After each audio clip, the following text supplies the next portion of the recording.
All right, we are live in the stream. Let's refresh. Bam. There's the link. Share. Copy link. All right, man, coming at you.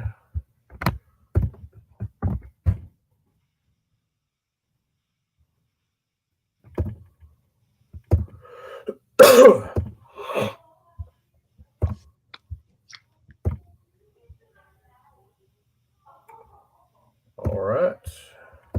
Let me know when you send it. All right, let me just get it off and come on. Oh, yes, it is.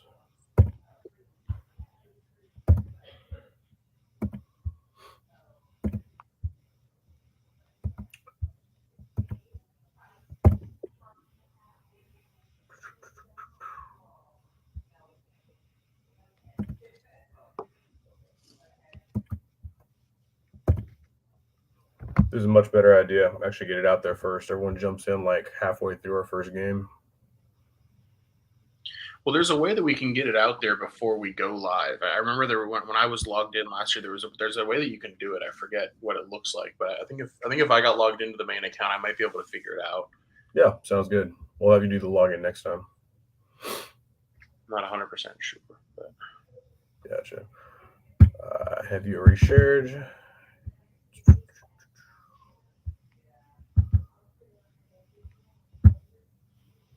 I'm about to tweet it. All right.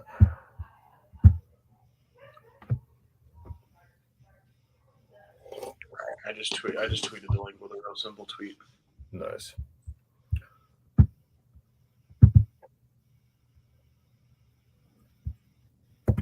Bam. Like, quote tweet. There we go.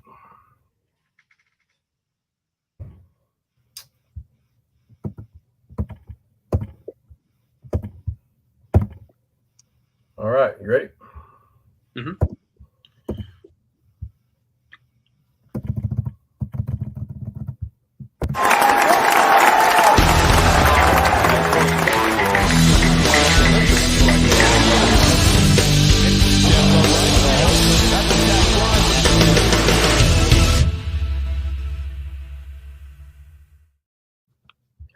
What is up, everyone? Good morning. Feels great to be back on season 2 of Touch 'em All, the baseball betting show. My name is Brandon Capello, BC, and Dalton J. Brown. How are you doing, sir? I'm doing well. I'm doing well. I'm excited to dive back in this year. Man, it feels like it has been too long since you and I were chopping it up every week and making money. And a lot has changed in baseball since. A lot of new rules, a lot of changes in the scheduling, how many teams are seeing each other every year. And so far, it's been pretty cool. Before we jump into them, just real quick, what are your thoughts on the rule changes and how has it been affecting the game and your betting so far? Yeah, I mean, I love the scheduling aspect of it. Everybody playing everybody, I think, is a great thing. I think it just exposes fans to more teams and helps create the potential for more rivalries. I know as a Dodger fan, I'm not going to miss the extra 6 games against the Rockies every year, or things like that. But as far as the new rules, I hate the shift rule. I think the game over time adjusts to itself. I think that they're better off letting the game have a chance to do that. I can't stand the pitch clock. I don't understand why people who love baseball want less of it. It doesn't make a whole lot of sense to me. I know that the counter argument to that is always, well, it's not less baseball, it's faster baseball, it's more active baseball. Sure, I guess, but you're losing a lot of the pregnant pauses and a lot of the moments that make baseball what it is in its biggest moments. And I think we're kidding ourselves if we think that non-baseball fans are going to suddenly start watching because games are 25 minutes shorter. It also makes the in-person live experience at a baseball game, it cheapens it a bit. And the idea that now all of a sudden we're going to say, hey, let's just sell alcohol through the ninth inning and ignore the reasons why we weren't doing that in the first place, it just feels very, very, money over human life, I guess, is a Yeah, way that I put it. So disingenuous. I think they're solving for a problem that doesn't exist to the extent that they think it does. And I think at the end of the day, baseball is a sport that, part of the beauty of baseball is that it doesn't have a clock, and adding a pitch clock to it, and all these stupid violations. It's I don't trust the umpires to apply it effectively. I have a lot of negative things to say about it, but I know I'm in the minority allegedly. Allegedly. Yeah. What we're being reported to is a lot of good reception so far. I can tell you from the baseball groups that I belong to, it's a mixed bag. Some people, the purists, of course, are going to be on the side of the time honored traditions and even some of the smaller items like having to wait longer in between pitch counts or in between pitches and cadence and batter stepping out and taking time and all that. And there's always going to be the umpire, the human factor, and the error. I mean, we're not going to get rid of that until we go to robo umps. But I do agree, though, some of the application has been it's a little worse than I thought it was going to be. There's going to be a transition period, but it kind of feels like we're getting hosed on a few of those games as far as uneven application. But all in all, it's not bad. I know speaking, I don't mind, having drinks until the ninth inning. That's pretty cool. And I know that if I bring my daughters there, they're both very young. It's like going to be a hell of a lot easier to keep them in their seat for 2.5 hours versus 3.5 hours on. So I don't know, man. It's going to be something we're going to have to grow into, I guess. It doesn't look like baseball's going to change their mind anytime soon. And the younger crowd, I think, is probably appreciating, everything faster, quicker right now. And that just kind of goes with that mindset and these generations now, instant gratification. Yeah, I mean, the one thing that I push back on in general is I think that this idea that it's so immensely popular, everybody who we're seeing tell us that are people who stand to benefit from that being true. Mm, And I think there's a sort of like self-fulfilling prophecy there where they're trying to basically tell us that it's popular. Um, and I would love to see some raw numbers on what the actual approval ratings on it are, because when I've seen people right. do polls on Twitter, it's a lot closer to 50-50 than Major League Baseball or ESPN or stakeholders like that would have you believe. So I don't know. I mean, I will say I've been to one game so far this year. I went to a Reds game a couple weeks ago. It was over in like 2 hours and 20 minutes, and to me, it didn't really feel like I'm getting my money's worth. When I'm at the ballpark, I'm not in a rush to get out of there. Same. Same. It's an experience that I kind of savor, and I get it. It's different when you have kids, right? Obviously, that changes the whole equation, but maybe start the games 30 minutes earlier then, and then people get home a little earlier. Um, I think a lot of ballparks are doing a better and better job of making it so that people don't have to stay in their seat with their kids the whole way, right? They have playground, Mhm. they have all sorts of various forms of entertainment. I think that stuff's great. Um, I would have rather seen robo umps than a pitch clock. I will say that, because to me, and I don't know if it's just the games the Dodgers have been involved in or if it's the whole league. I've watched a lot of baseball. It seems to be pretty rampant. The home plate umpiring this year has seemed worse than usual to me. Atrocious. Yes. Really bad. If you follow the account ump scorecard, I mean every morning, pardon me, is part of my prep. I take a look at it. It's not been good. Not been good at all. Yeah, it's brutal. Um, but it is what it is. As far as how it's affecting my handicapping, I mean, the only thing I'm really seeing is so far runs seem to be up a bit. Mm, Um, the reasons for that I think can be up for debate, but I've been a little more resistant to play unders, and I've definitely been burned on some unders. It feels like, but I think books have already begun to adjust to that and will continue to. And those types of macro trends don't typically last very long, so I don't put a ton of stock in it long term. But that's probably the one thing that I've noticed is I've definitely been burned on some unders as a result. right. Yeah, I think I want to say that the overs as of last week were still hitting at around 54%, which is pretty significant even right Yeah. now that we're in almost 1 month of baseball right now. That being said, the adjustments are being made. I want to say last week the unders were coming through pretty well, but of course we had a lot of bad weather last week as well. So there's probably something to that. But yeah, I watched. I think yesterday was a great example of it. I had the Fish and the Giants going 1-1 into the ninth. I'm like, oh, my 8.5, my under 8.5 is safe. I think they finished in like 7 or 8 runs. I was like, well, shit, that was an unnecessary sweat. But besides that, welcome some people to the chat. Coach John Borger. John, good to have you back again this year, man. Hope all has been well. I see you're a coach now. Congratulations on that. And then Jim Brown chiming in. Pitch clock is ridiculous. Doesn't need to turn the haters into fans. We don't disagree with you, Jim. All right. Well, you ready to get into it, brother? I'm ready to go. I've got handicaps on all the games, and yeah, chomping at the bit. Do you want to go rotation order, or do you want to try to hit the day game first? Let's hit the day game first. I think we got a little less than an hour till first pitch, so we'll go and knock that out real quick. Yeah. Well, I'll go ahead and just dive into it then, if that's cool with you.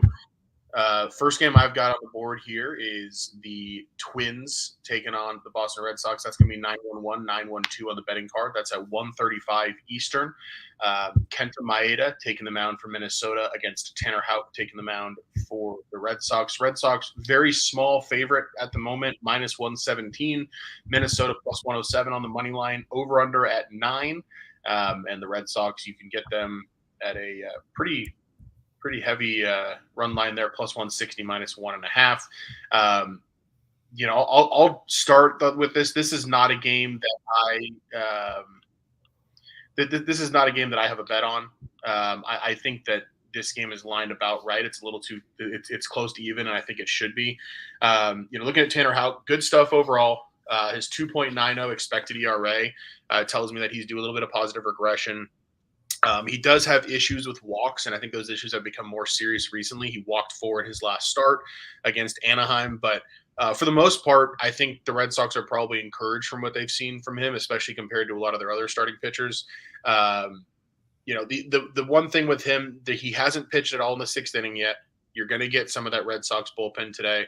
I will say the Red Sox bullpen's been better than advertised. It's pitched to a 3.30 ERA so far this season, and Minnesota's has been excellent with a 2.75. That ranks 3rd in baseball this season. So I think a part of me wants to look at the under a little bit because I think both of these starters are decent enough, and these bullpens have looked good so far. But something you and I talked about before the show, we have concerns about Maeda's injury situation that he's coming off of. He's down 2 miles an hour since 2019. His baseball savant profile is generally pretty middling across the board so far. One thing that sticks out to me, he does have a 2.71 expected ERA, way down from his 4.09 overall. So there's an argument to be made that he's due positive regression. I don't buy into that quite as much as I do with Tanner Houck. Especially just because of his declining fastball. I have concerns about the type of contact he's going to give up.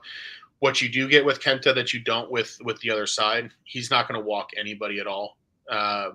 So the Red Sox are going to have to make contact to get hits. I'm just not sure how hard that is to do against Maeda anymore. So I think the line's about right. Total at Fenway, the way Boston's offense has been going, doesn't seem way off to me. I might lean under a little bit, but I don't quite have a bet here. What do you think?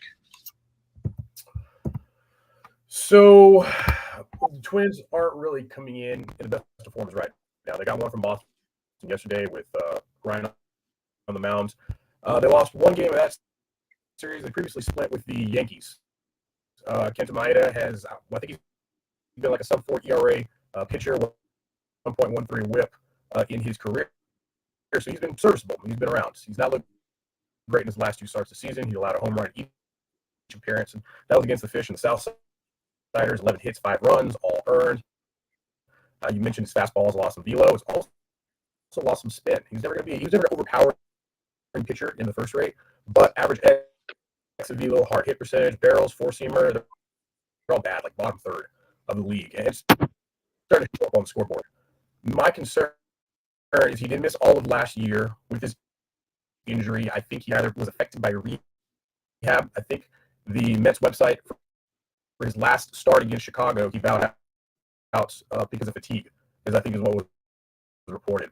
So, I mean, all these things could be happening. The change in the velocity, the lower lower spin rates, the fatigue, even after he rehabbed for an entire season, or he could just be on the wrong side at 35 years old. It could just be catching up to him. He could, I don't want to say washed like Chris Sale washed, but he could be up there as well. He's a candidate for it, at least. And then, I'm not even going to touch on the Twins offense. It's the textbook definition of inconsistency.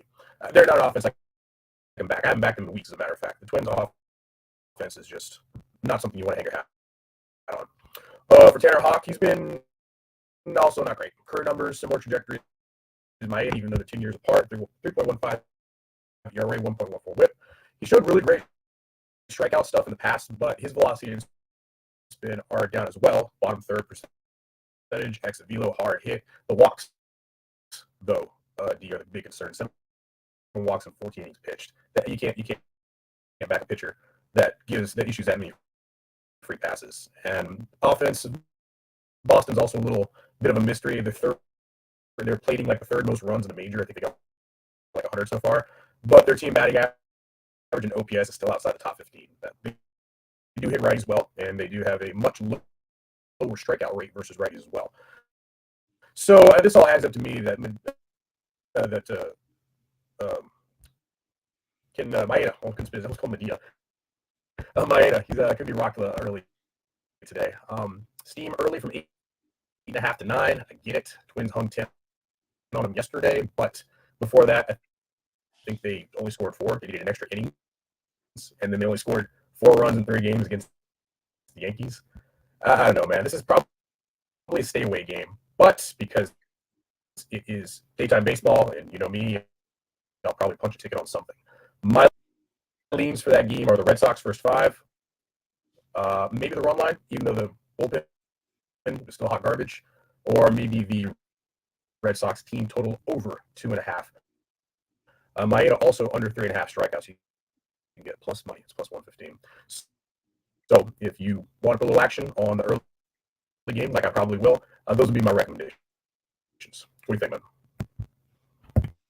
Yeah, fair enough. I mean, I don't really love or dislike either side there. So there's hardly a bet that you can throw at me that I would tell you I hate. There's also hardly a bet you could throw at me with this game that I would tell you that I love. The only lean at all that I would have is an under, and it's not nearly a strong enough lean for me. So best of luck with it. Yeah. So good next luck to game, whatever bet you make on. What's that? I said good luck to whatever bet you put on that game. I don't see an edge anywhere. Again, Maeda could be hurt, and if so, his unders make sense, but it's not a guarantee. Yeah. I'm just gonna steer clear of it, but I'll probably watch it. So the next game we've got here, we're going to go in rotation order the rest of the way. 9:01 Cincinnati Reds, 9:02 Pittsburgh Pirates. It's going to be Luke Weaver on the mound, a righty for Cincinnati, taking on Roansy Contreras, another righty for Pittsburgh. Pirates off to a pretty good start this season. Decent sized favorite here, minus 155. Reds plus 135, and I think that's actually maybe ticked even further toward the Pirates. I'm actually showing minus 160 now on the Pirates. Over under, we're looking at 9 in that game. It's going to be at PNC Park in Pittsburgh. I'll let you go ahead and kick off with this one. It's a 6:35 for first pitch. What do you Yeah, absolutely. I mean, you hit it right on the head. This is probably one of the best starts the Pirates have had since maybe 2013, somewhere around there, where they actually won a playoff game. They were in the mix, in those early 2010s. I don't even know what you call that. Not the early 2000s, like early 2010s. But I mean, they've going on almost a decade now. Since 2015 was their last appearance, I think. They've just not been good. Now they're actually showing some signs of life. They've got good record of 9-7, I think, but they were competitive in all of those games. They just dropped 2 or 3 though in Tampa at the Juice Box, Tropicana. But back-to-back losses, shutouts actually, versus Bradley and Rasmussen. So not a good look right now. Not coming in the best form. I'm sorry, about the Reds. My mistake. Offense has been sputtering since the 15th. Team OPS is down as well as the batting average. Luke Weaver, you and I were talking about him a little earlier today. He got some starts with KC and with Arizona before coming up through AAA Louisville, I believe. It's out your neck of the woods. Then you got the call up to Cincinnati. He's got some good stuff. He walks a little more guys than you want. Didn't strike out quite as many guys as you're hoping for a starter. But he does a great job limiting hard contacts. Home run numbers are also pretty good. So I think he's going to be serviceable in his Reds rotation. And they've just been decimated already. I think Justin Vladimir Gutierrez, Connor Overton, Santine, Tone. I was kind of glancing through it this morning. I had no idea they had that many arms out right now. So that has been a bit of a nightmare for them. And Reds just aren't lighting the world on fire right now. But going back to the Pirates, what I was saying, they are lighting the fire right now. Perennial bottom feeder, 12-7, pardon me, after being a perennial bottom feeder. They're in the division, competitive in pretty much every loss. So here's my concern. It all sounds like a slam spot for the Pirates, but they just swept the Rockies in Coors, and they're traveling from altitude to Pittsburgh. They're not going to have a day off until next Monday. I believe this is going to be their 14th game in a row, if I read the schedule correctly. So that's a brutal stretch. That's a fade situation that's been historically profitable. Rogers going out there, and he's a vulnerable pitcher as well. Stats are great. 6 ERA, 18 hits, 10 allowed, or 15. No home runs, though. Expected ERA and batting average, walk whiff, are all signs that he's going to regress. He's not going to regress positively. Also, his walk and lack of strikeouts are also not something you want your starter. I want to take the Bucks. I want to continue to ride the hot hand, and I probably will. Reds are a fade team. Bucks are a play on. Everything saying the Reds are the move tonight, though, but I'm not there. If the Bucks do win, it's going to be behind another massive offensive performance. So I'm going to buck the analytics and Weaver's mediocrity and give me the Bucks on the run line plus 125. Cool. Yeah, I mean, I don't hate playing the Pirates. They've been really good so far this season. They've really surprised me with their offensive output. Looking at these two starters, just talk a little bit about Ronzi Contreras. He was kind of around league average last season, and the Pirates are really high on him. He's got a really sharp breaking ball. I think they like his stuff a lot. When he's good, he strikes out a lot of hitters.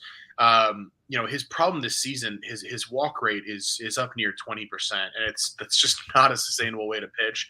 And I mean, you saw it when they faced when he pitched against the Astros in Pittsburgh last week. You got kind of a look at it where early in the game, walks causing him problems. He's got runners on, and then he's falling behind to hitters. If you go 3-1 to guys like Bregman, Alvarez, those types of guys, they're going to start driving balls in gaps down to the ballpark. So, I think that's the tough thing with him. Like when he's at his best, I think he's tough. But we haven't seen that from him. He's been walking way too many hitters. That being said, if you look at the teams he's faced so far this year, he's faced the Red Sox, the Astros, and the Cardinals. And the Reds offense is nothing like those other offenses. So, there's an argument to be made that it's a good bounce back spot for Contreras here. Am I willing to bet it? I don't know. I mean, he did pitch well against the Reds last season, 14 innings, 4 earned runs over 3 starts. You look at these teams against righties. They're both middle third of the league against right-handed pitching so far this year. So no huge edge there. I do think fading Luke Weaver is a good idea in general.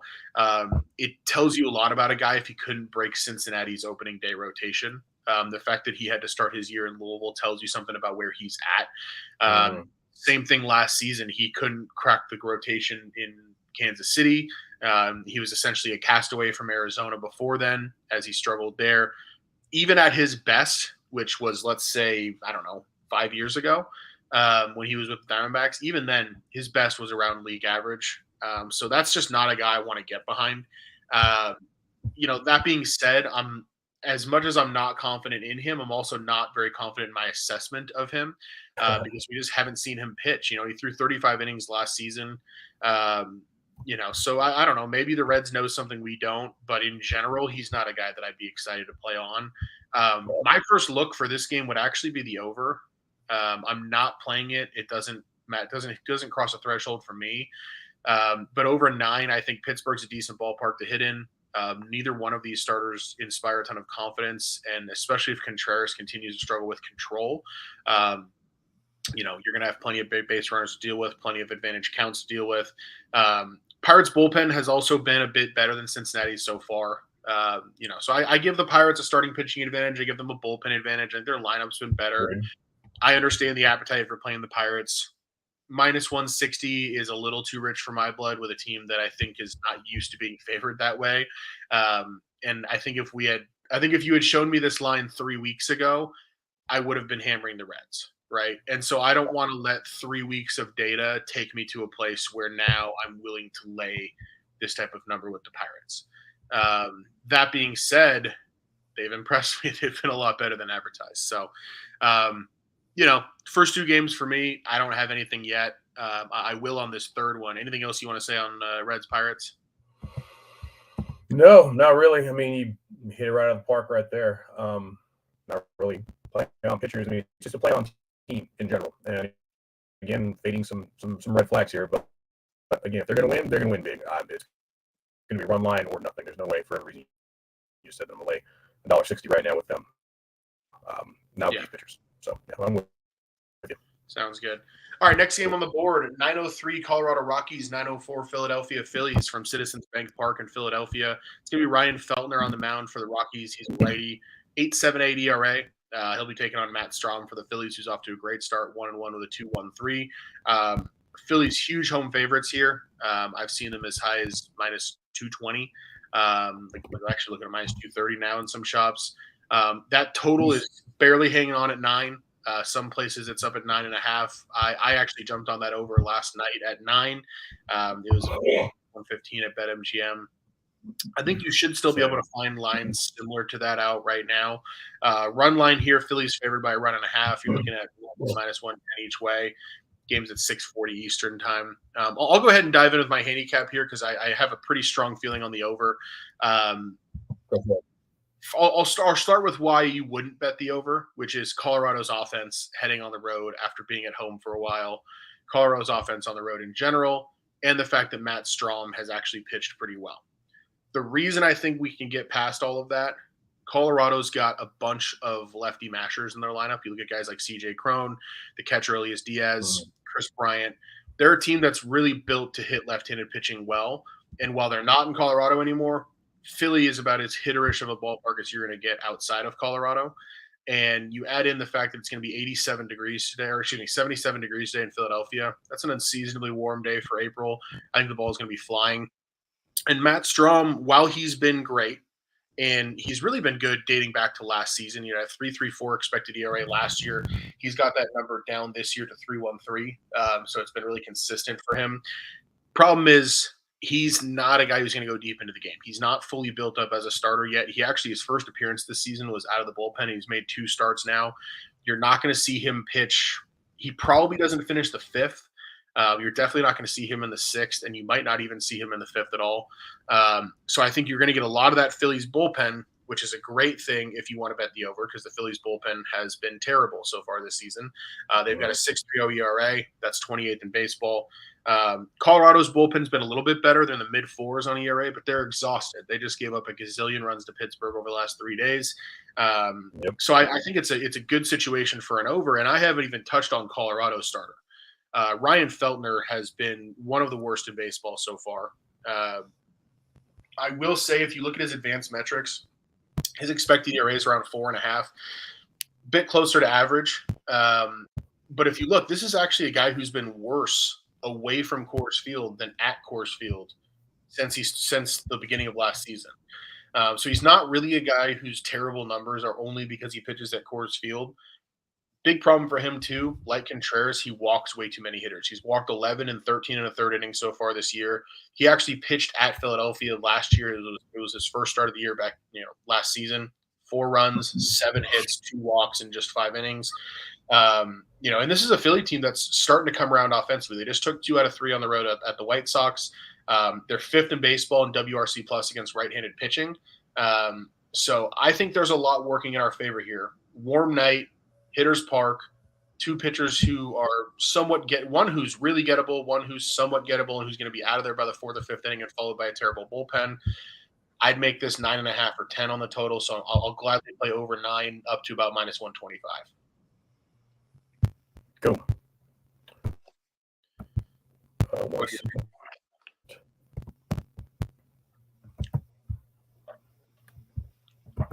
Apologies, didn't have our number up there. Yeah, I will go ahead and tell you on that over 9.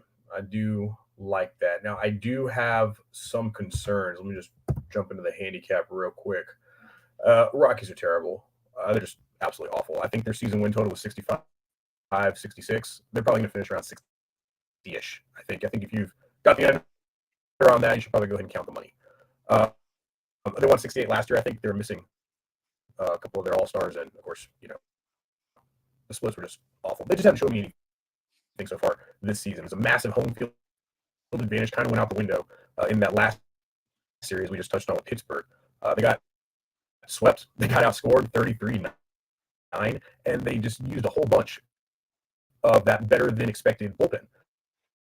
Ryan Feldner, last season, you and I talked about him at length because taking the Rockies at home was a very profitable proposition last year because they were still undervalued in the books. He was one of two, maybe Herman might have been the other guy, who you would bet on at Coors to mitigate the damage while the offense went bonkers. We made a ton of money doing it that way. This season, 8.78 ERA, 1.9 whip. The best performance was at home of those 3 starts. He pitched one so far in Coors, and that's the only time he didn't allow 5 runs and a home run in a game. More alarming is he walked 11 batters so far in 3 games. So it's like bottom 10% of the league. So you're right. He's one of those oddities where he pitches much better at home at Coors than he does outside, but he's just getting lit up right now. You touched on his expected, and I did see that. But what I also saw from him was the past 2 seasons, pardon me, his expected ERA was always going to be better than what he finished. 8.21 in 2021 to finish with an 11.37. And then last year, 4.91 expected to a 5.83. 5.83 for a starter in Coors is pretty damn good. But he still did not perform the expected, which again probably shouldn't be too surprised about. So yeah, I mean, I'm with you. I think this is going to be another rough day for Mr. Feltner. Offense still not doing anything. They're supposed to. They didn't do jack over in the last series. They're going to be on the wrong side of the poor poor offensive home road split until next Friday. In that series, they've got these Rumble Ponies and then the Guardians. So in short, you need to be finding ways to fade the Rockies for the next 7 days. That should be the gift that keeps on giving. Matt Stram, been good. Like you said, no hits versus the Rangers and Yankees. Then allowed 4 to Miami, which was interesting. No runs, then he finally got touched up a bit versus Cincy. 3 runs and a homer before getting yanked before the third. But like you said, he doesn't go deep anyway. I think this is a pretty good bounce back opportunity versus Colorado. I like Phillies in the first 5. I also think that the 217 team batting average away from Coors kind of scares me a little bit. I think that the Phillies, when we do, pardon me, get past this total, Phillies are going to be doing the heavy lifting. So I'll tell you on the over 9, but I really, really like Phillies first 5 minus a half, a little juicy, and the Phillies team total over 5. Cool. Yeah, I like the Phillies team total side of that for sure. I think that makes a ton of sense. Cool. Going into the next one. With all that usage, bro, I mean, the Phillies might get you there on the total themselves. They have hung some crooked numbers before this season. Yeah, I wouldn't be surprised by that at all. I totally agree. Diving into the next one here, we've got 9:05 Los Angeles Dodgers, 9:06 Chicago Cubs from Wrigley Field today. It's going to be Michael Grove and Jamison Tyone on the mound. A couple righties. Cubs small favorite here, minus 120. Dodgers, you can get them right around even money. Total there of 11. That total probably seems exceptionally high to most when they first see it. We're looking at 18-mile-an-hour winds blowing out to left center at Wrigley today. That will always produce a high total like that, so don't be too alarmed by it. I typically stay away from a lot of these Wrigley totals. It can be really hard to know what you're going to get with the wind there. There's some people who are really good at handicapping it. That hasn't been me historically, so I'm staying away from that. But pitching matchup, a couple righties. What are you seeing here? Not much. I do enjoy letting you do the heavy lifting on these LA games, but sure, maybe you can help me here though. What's going on with the Dodgers right now? I can't remember the last time they were sub 500 before 30 days out. I can't remember honestly. I thought about looking back, but I just had the time this morning. Yeah. So what's going on with LA? Well, what's funny about that is it actually has happened more often than you probably think. They were 8-9 in 2019. They were 8-9 in 2017. They were, I think, 9-10 in 2018. So they've actually gotten off to quite a few of these kind of sluggish starts. That's not to say that this year's team is the same as those teams.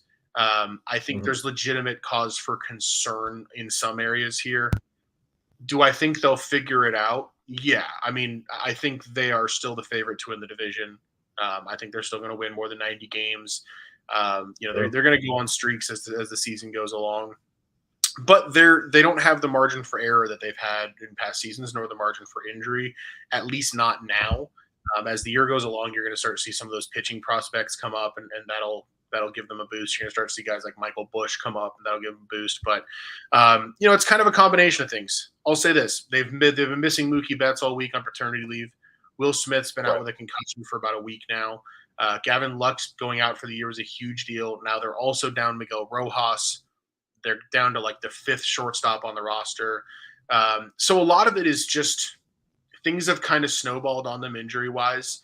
Syndergaard hasn't been great. He's been kind of just okay. Grove has actually been better than advertised so far. I'm kind of happy with what we've seen from him. The big issue for them has been the bullpen. The bullpen is, I think, looking at an ERA of like 5.9 right now. Guys like Alex Vesia, he's completely come apart. Yency Almonte is not giving them anything close to what he gave them last year. Roberts doesn't know how to manage it either. And anybody who follows me on Twitter knows how I feel about that. So they're not being put in positions to succeed, and they're not executing well enough to succeed. So some of it will turn and regress as the season goes along. It didn't help to start the season with 80 or first 10 against the Diamondbacks. I know people don't think a whole lot of the Diamondbacks, but that's a good ball club this year. And they came out with something to prove against the Dodgers early on. I think they knocked the Dodgers back a little bit. Cubs are playing really well. They just finished 3 with them. They have 4 with them this weekend. Mets are playing well. So I think it's a combination of a lot of things. I think they're going to be fine, but at this moment right now, they are not a team I'm eager to play on. That being said, I think it's really well built into this line. The idea that the Cubs are a favorite over the Dodgers in a game where Jameson Taillon is pitching. It gets really hard to argue that there's value on the Cubs when they're favored with Jameson Taillon on the mound over the Dodgers. Exactly. So, that being said, there's no way I can get to the Cubs here. I'm also not eager to bet the Dodgers. I don't like messing with these Wrigley totals. Couple notes on the pitchers. Michael Grove has been significantly better than his numbers suggest. You look at his Baseball Savant page; it's mostly average to above average. I trust the Dodgers like pitching development machine in general. I think it's typically shakes out pretty well.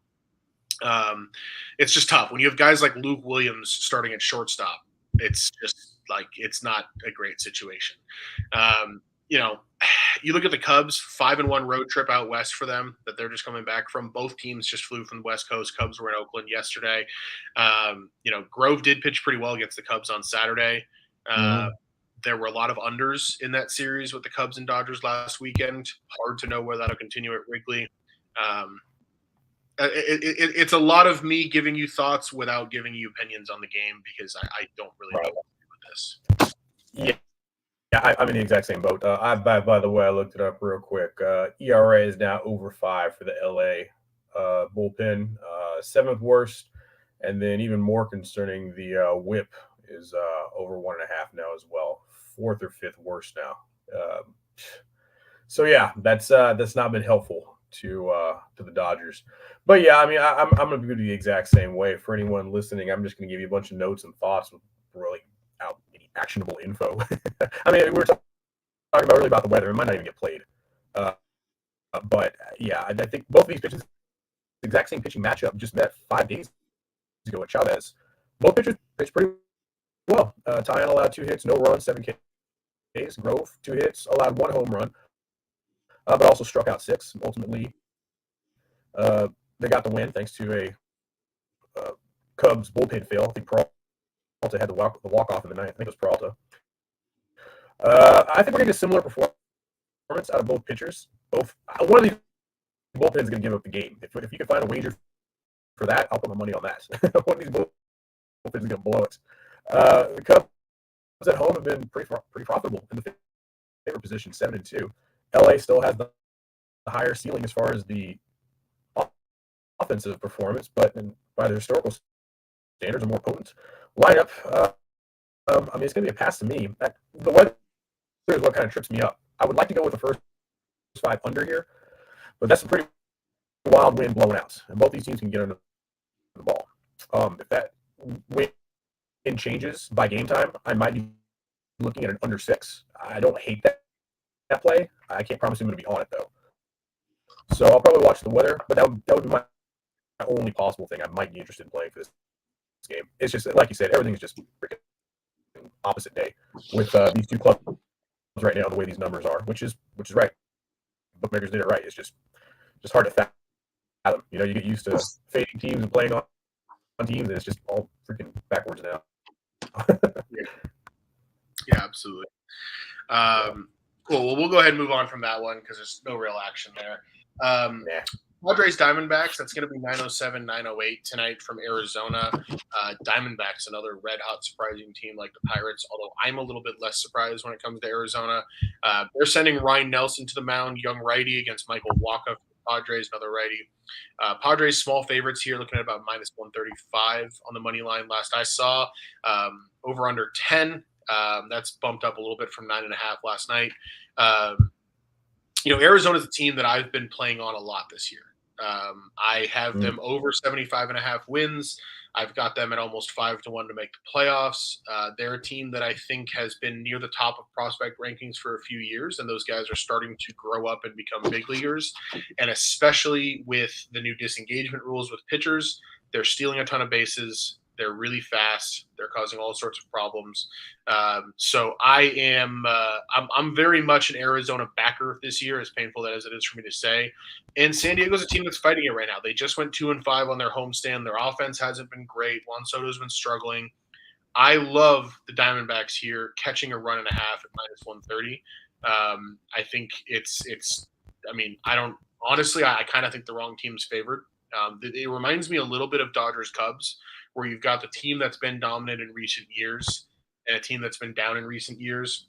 But right now, the team that's at home that's been down in recent years is playing the better ball. I think in the Cubs game with the Dodgers, they adjusted it to make it appear that way. This game, I don't think they've adjusted it enough. So I love catching the run and a half with Arizona. To dive into some of the specifics on the pitching matchup, Ryan Nelson's been really solid. This is a guy with a 3.20 expected ERA. He doesn't miss a ton of bats, but the contact he gets is a lot softer than average.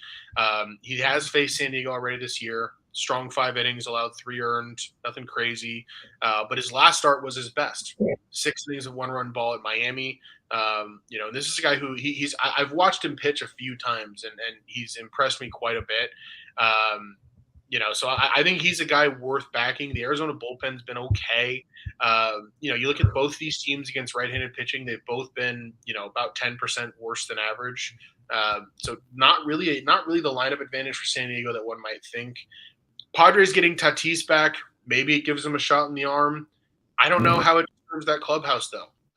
There was a lot going on last year with people having things to say about him. And I don't know that people are going to receive him well, and we'll see how he does in his first game back. So I don't let that affect the handicap too much. A lot of what I love here, though, is the Diamondbacks getting their shot at Michael Wacha. Wacha's been awful. This is a guy with a 6.20 or a 6.09 ERA that's backed up by a 6.19 expected ERA that tells me that he hasn't been unlucky. He's just been bad.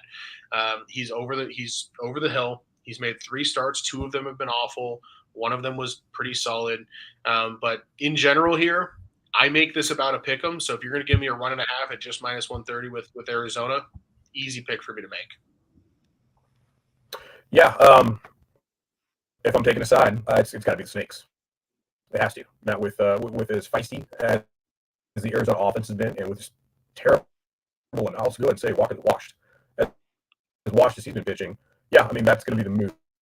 I'll tell you on.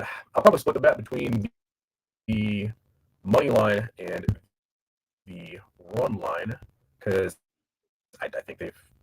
I see maybe with Tatis and maybe with some of the hitters in the Padres lineups. I mean, who's going to face? Who's got the offensive production potential of that? But they check the box in every other category today. So yeah, I'd be looking at splitting that bet myself. Now, that being said, I am not nearly as high on Arizona's starting pitcher, Ryan Nelson, than yourself. Just to touch on Walker real quick, he's been a career 4-ish ERA guy, 1.5 whip, a little less actually, going on 10 or so seasons now.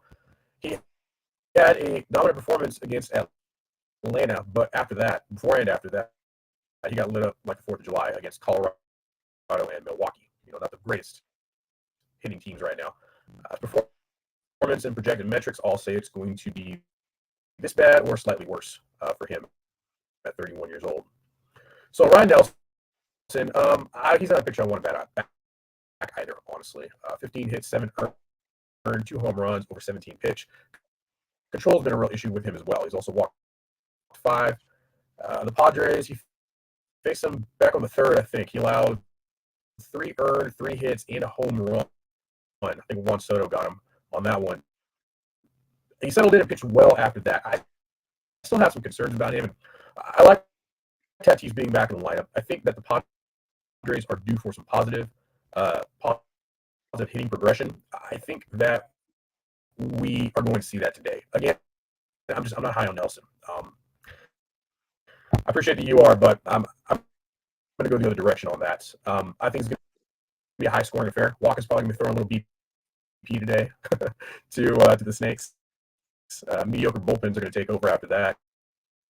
I am looking at Padres first 5 team total over 2.5. I like the game over 10. And what's your opinion on the Yurfie? I can get the Yurfie at minus 135. I kind of like it. I haven't looked into the numbers on it. I haven't looked into how these guys do individually in the first inning, so I can't give you an educated opinion on that. I honestly, this was a game where I saw Arizona plus 1.5. Almost immediately knew it was the side I was going to back, and then basically just did the work to make sure it made sense. So I haven't even looked into the Yurfie Nerfy here. Fair enough. And just for all those watching, we will be posting our best bets here at the end of the program. So, yeah, no, we're good on that, man. I see how we can both cash all our bets on this game. Sounds good. That'd be ideal. Yep. All right, we'll bump over to the next game here. Late night in San Francisco. We've got 9:09 New York Mets at 9:10 San Francisco Giants. Japanese rookie Kodai Senga makes his 4th start of the season for the Mets against Sean Manaea, the lefty, going for San Francisco.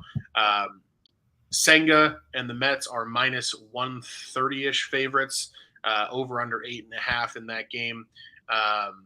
Yeah, we're still looking at 8.5. Cool. That's going to be a 9:45 Eastern start tonight. I think this is a game where the Mets should be closer to like minus 170. Honestly, I mean, I this so far the lines when Kodai Senga has been pitching have been really puzzling to me. I've backed him every start. I think he's won for me every start so far.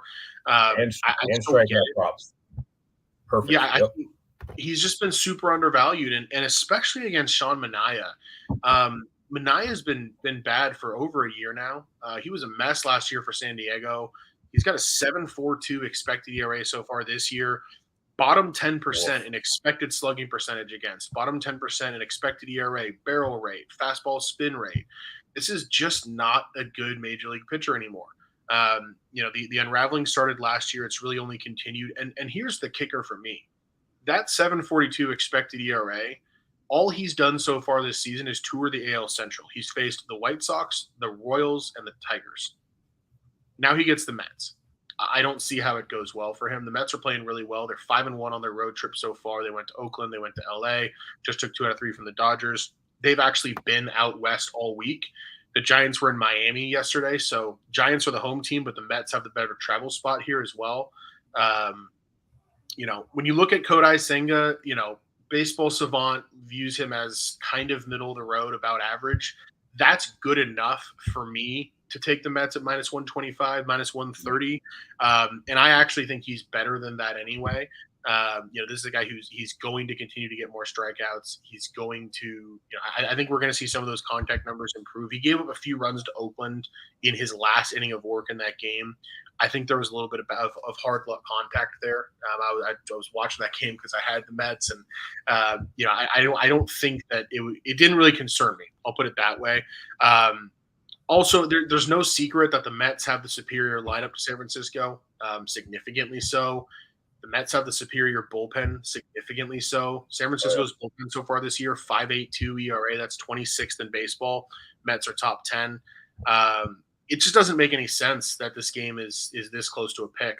I would make the Mets, like I said, minus 170. So Mets money line, probably my favorite bet of the day here. I'm taking them first 5 as well, minus 120.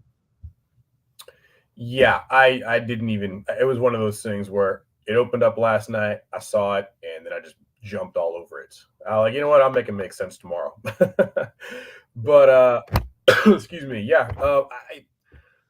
So Kodai Senga's last outing, he finally got a little bit of regression, and it wouldn't be concerning because the guy, his hard hit rate is pretty alarming for someone who doesn't necessarily touch 3 digits on the fastball, 3 digits on the mile on the speed gun, like some of your hurlers do. They'll blow by you, but you catch up to one, and you park it in the third row. It was against the Athletics. 4.2 innings pitched, 7 hits, 4 runs, 4 earned, 2 home runs giving up, 4 walks. I don't. That's that's more than double everything he's done previous to that. And but again, we've got another issue here. That was against Miami twice. So is Senga going to be the National League Rookie of the Year? I don't know. Excuse me, National League pardon me. I don't think so. I don't know because he's faced 3 very putrid offenses, and one of them touched him up real bad. Now, does this mean he's going to bounce back? I think so. I do. I think he's got some great stuff. His what do you call it? His K rate, 30%. That's outstanding. His LOB rate, over 90%. Now, again, that's concerning because the hard hit.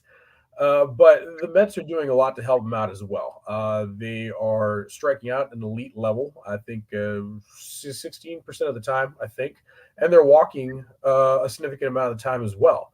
So they're getting it done by playing smart baseball, and Senga's getting it done by minimizing damage, even though the A's exposed him in their last game. So I still have faith in him. I think that I'm not concerned about this Giants lineup. I think that they've been one of the more disappointing teams so far this season. I think for the money for the value and the price tag they put on Senga and this Mets offense, this Mets team, which I'm looking to back against pretty much anyone right now. That's tremendous value. I'm on Kodai Senga and I'm on the Mets all day long. And you're probably right. It's probably my favorite bet of the day as well. Currently showing, if you didn't catch the overnight number like Dalton and I, the last game of the night. Minus 120. I'm showing on one offshore book. Interesting. Yeah, I'm seeing it down to minus 115 in some places as well. So hey, maybe there's some smart money against us. I'm more than willing. I think a lot of that smart money is people who are fading Senga off of some of his potential negative regression. But I'll be honest, I think that offense he faced twice with Miami is better than San Francisco's offense. I don't think Miami's a great offense, but I mean, I do give them a little bit. Like San Francisco's real cold. The other thing that I will push back on a little bit, his fastball is averaging 96. So he's not quite a triple digits guy, but the stuff is pretty good. He's 73rd percentile in whiff rate, 82nd percentile in K rate, like you touched on. I think those are things that can translate. Expected batting average is about average. Expected slugging is about average. So I think you could argue there's a little bit of poor luck with contact there.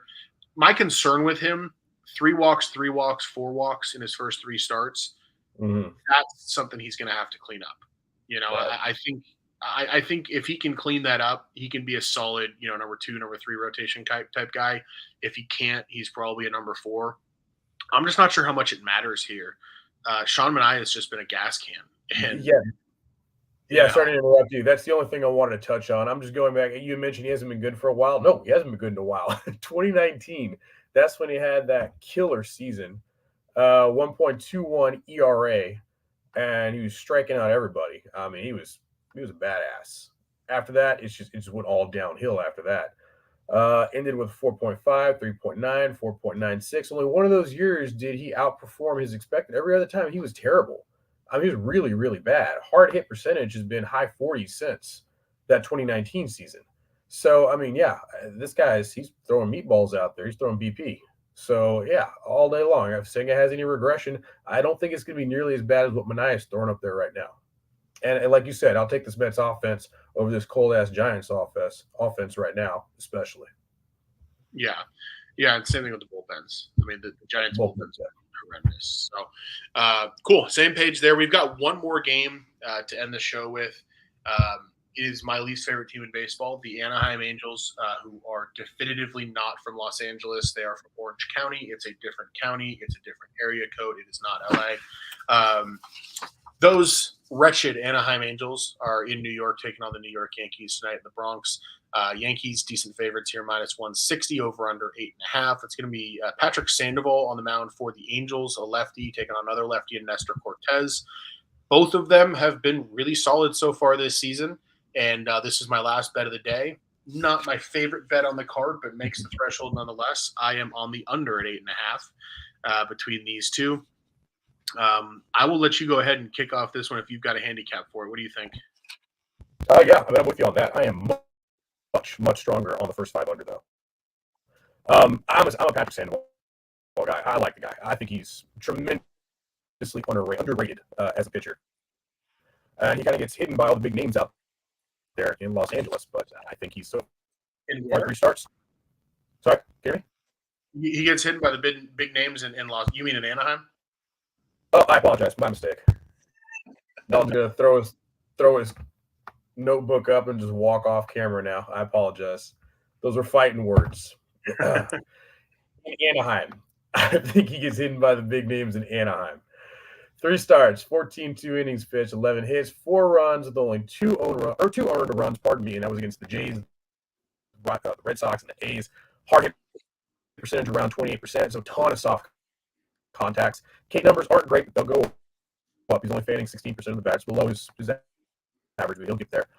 Yankees are producing a lot of runs right now. They've got 11 runs in the last 6 games, so I do like Sandoval to keep them in check.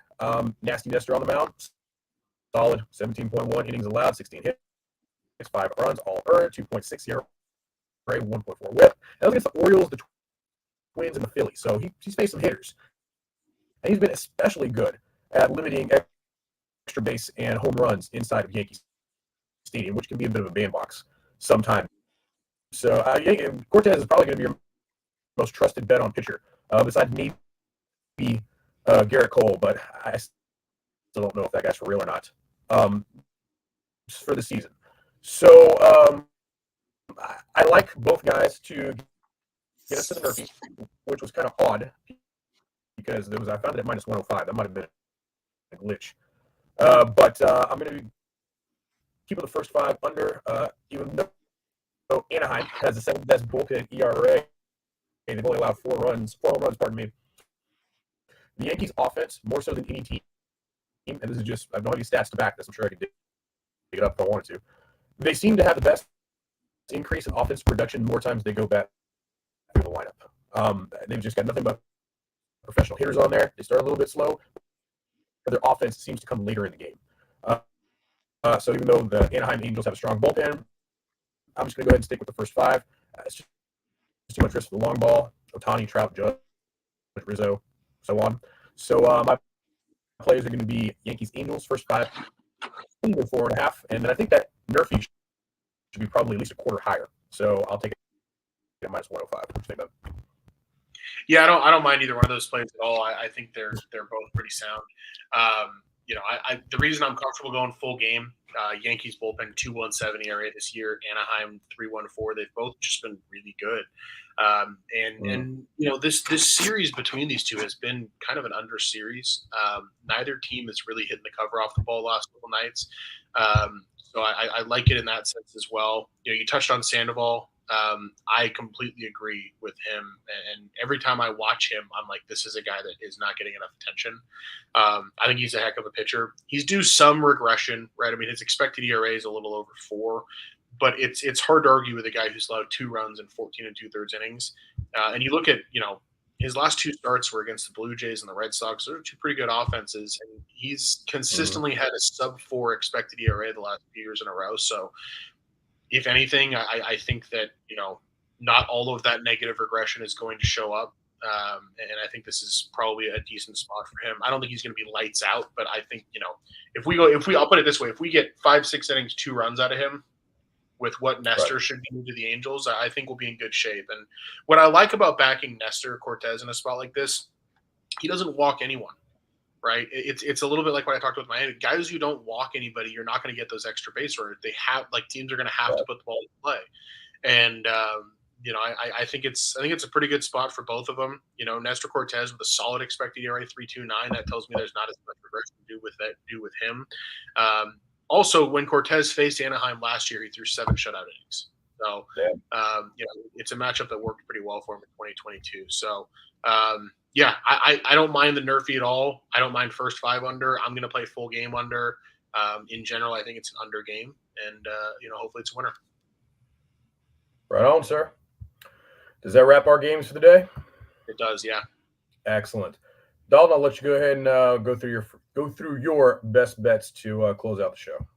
Yeah, just 4 bets for me today. I've got over 9 in Phillies Rockies. I've got Arizona catching a run and a half at -130. Mets on the money line at -125. That would be my favorite of them. I'm also playing the Mets first 5. I kind of picked that one out right before we got started here.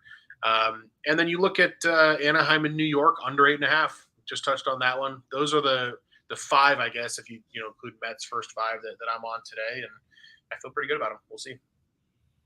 Love it. Definitely adding the that Mets first 5 as well, and killing you on the Colorado Philadelphia over 9. It looks pretty good too.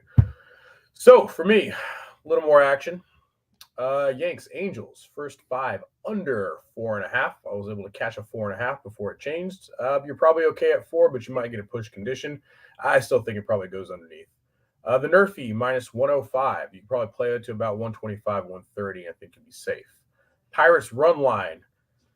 Not my favorite bet in the world, but if they're going to win, they're going to win by 2 runs. That's just how they've been doing lately. So I'll take the plus money, or I'll just take the flat 1-unit loss. Not laying that big money line. Phillies first 5 -0.5. I like it a lot. I'll eat the juice on it. Phillies team total over 5. My second favorite bet of today. Padres first 5 team total over 2.5. I think they get after Ryan. The Yurfee -135 and over 10. And my favorite bet is also Dalton's favorite bet. Mets money line. Kodai Senga, you're going to take us to the window. Sounds all right. Good. That does us for our show. Dalton, would you like to close out? Yeah, no, appreciate anybody who popped in and listened. I know it's real quick. Let's go ahead and say hello to everybody in our chat real quick. Coach Borger, thank you very much for coming through. Jim Brown, thanks for popping in. Riley, my man, hope you've been well. Thanks for jumping by. And Javier Rodriguez says the Padres to the Super Bowl. I'll tell that. he doesn't believe that. He's an LA guy himself. He's just trolling. But awesome. Appreciate everybody who listened. Feel free to hit us up on Twitter, tell us that we're idiots or whatever you want to say. He's BC_Houston1. I am at Dalton on Sports. Come chat with us about the games, whatever else. Appreciate everybody tuning in.